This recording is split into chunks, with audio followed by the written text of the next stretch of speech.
Selamat pagi Bapak Ibu Saudara sekalian yang terkasih dalam Tuhan Yesus Kristus. Selamat bergabung kembali dalam Sukacita Pagi. Bapak Ibu, pagi ini saya mau mengajak kita melihat kelanjutan dari kitab Efesus. Kali ini di pasal yang kedua, ayat yang ketiga, dikatakan demikian. Sebenarnya dahulu kami juga terhitung di antara mereka ketika kami hidup di dalam hawa nafsu daging dan menuruti kehendak daging dan pikiran kami yang jahat. Pada dasarnya kami adalah orang-orang yang harus dimurkai sama seperti mereka yang lain.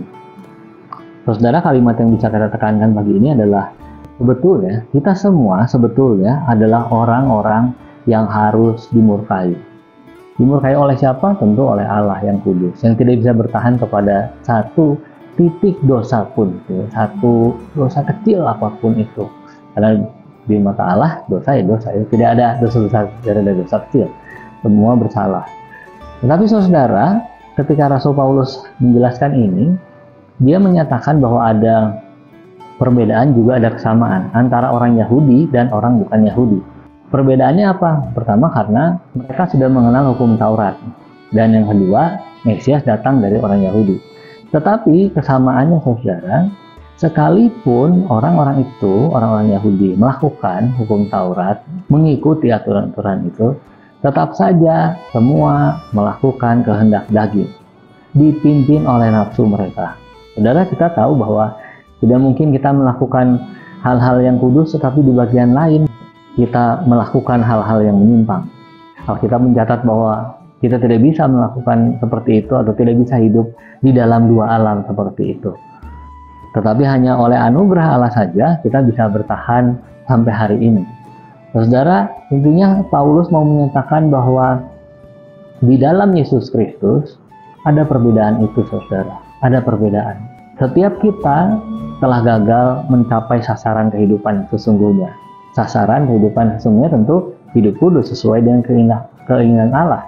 Tetapi ketika kita gagal, saudara, hamartia yang dikatakan di ayat 1 adalah gagal karena tidak sesuai dengan tujuan hidupnya. Gagal karena menyimpang sedikit dari tujuan itu tetapi kemudian jadi berbelok sangat jauh. Saudara, dosa membuat kehidupan kita tidak mengarah pada tujuan sebenarnya. Kita berbelok dari yang menyimpang sedikit kemudian berbelok sangat jauh. Nah saudara, Yesus Kristus datang ke dunia, mati di kayu salib untuk meluruskan jalan yang meleset itu, kehidupan yang tidak sempurna itu, kehidupan yang salah jalan itu.